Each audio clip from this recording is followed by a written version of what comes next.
She went to work while his body was still there. Police opened that SUV and stood completely still. Nobody suspected the teacher living right next door. He vanished, but his car never left the driveway. She cleaned the garage before anyone even called police. The neighbors waved at her every single morning.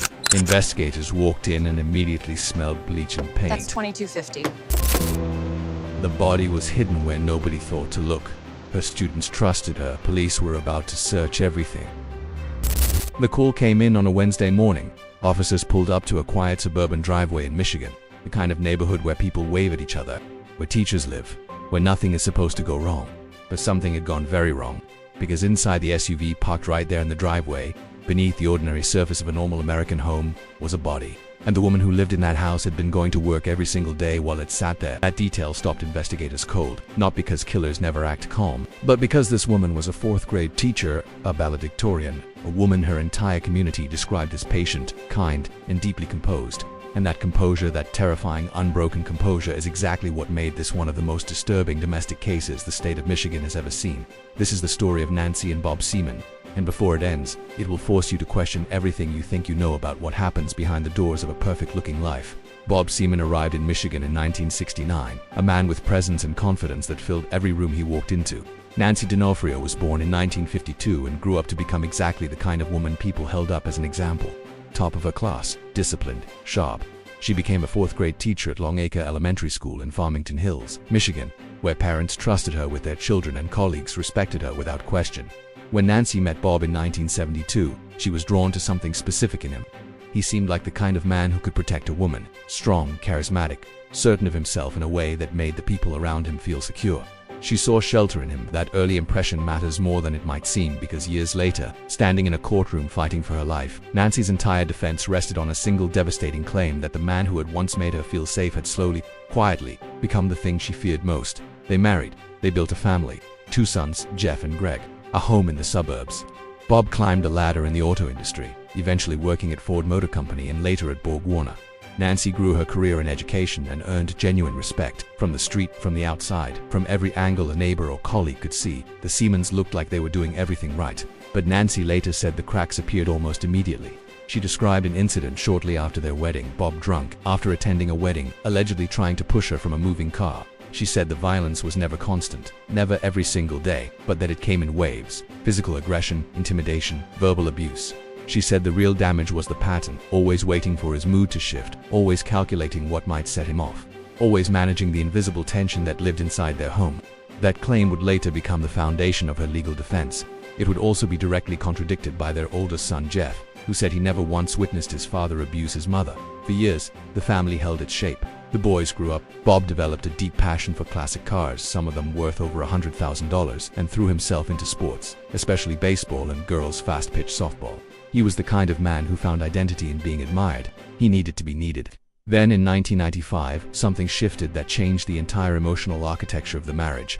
Bob lost his high-paying corporate position. At almost the same moment, Nancy's career was reaching its peak. She was becoming the financially stable one. She was becoming the one with status, with purpose, with a reason to walk out the door every morning feeling certain of herself. For a man like Bob, that inversion was not small. Their son Jeff later said the change was hard on both of them. Bob seemed to lose part of his identity. Nancy grew resentful, and the marriage, already carrying old damage, began to fracture in new ways. Bob responded by building a world outside the home. He launched a batting cage business called the Upper Deck in Northville, and it became more than a business. It gave him exactly what he had lost: purpose, admiration, relevance. He coached children. He mentored young athletes. He spent long hours inside a world where people looked up to him and needed what he had to offer. And through that world came the Dumbletons. Bob grew deeply close to Dick and Julie Dumbleton and their children. He coached their kids. Julie helped with bookkeeping. The two families became tightly woven together through softball and the Upper Deck. But depending on who was telling the story, that closeness looked completely different. To Jeff, the Dumbletons were simply dear friends who had become like family. To Nancy and to Greg, in certain ways, the relationship felt like something else entirely. Excessive, emotionally charged, threatening. Nancy suspected there was something more between Bob and Julie than friendship. No affair was ever proven. Julie denied it. Jeff denied it. But whatever the true nature of that relationship, the emotional reality was undeniable. Bob was pouring enormous amounts of his time, his energy, and his loyalty into a world that had nothing to do with his wife or his home. Inside the Seaman house, the damage kept accumulating. Greg, the younger son, later described witnessing verbal and sometimes physical abuse directed at his mother. He described a father who grew more irritable and volatile after losing his corporate position. Jeff described something entirely different, a father he never saw become violent, a marriage he did not view as abusive. 2 sons, 1 family. 2 completely different realities. There was an incident involving a 1989 Mustang that captured the damage in a single image. It was supposed to be a restoration project, a bonding effort between Bob and Greg. Instead, according to Nancy's side of the story and later reporting, it collapsed into conflict. Greg was allegedly driven out after a major argument, and then Bob reportedly gave the Mustang to the Dumbletons. If that is true, the symbolism was brutal. A car that had been meant to connect a father and son became another sign of where Bob's loyalty had traveled. Nancy later pointed to a 2001 incident as one of the clearest moments in the marriage's unraveling. She said Bob threw a chair at her and injured her badly enough that she went to the emergency room. But even there, in the hospital, she did not tell the truth about what had happened.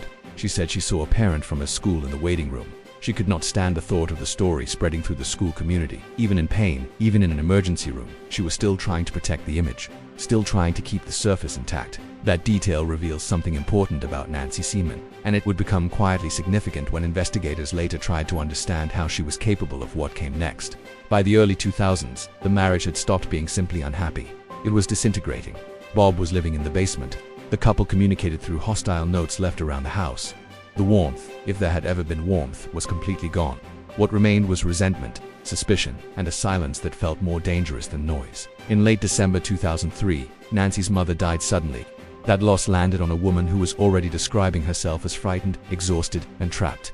In January 2004, she reportedly told Jeff and his wife that Bob had been beating her and showed them a bruise, and around that same time she began quietly looking at condominiums. This was not a vague wish to escape someday. This was a plan. By late January 2004, Nancy had put money down on a condo at King's Crossing. She had the paperwork sent to her school so Bob would never see it at home. She later told people she feared that if Bob found out she was planning to leave, he would kill her.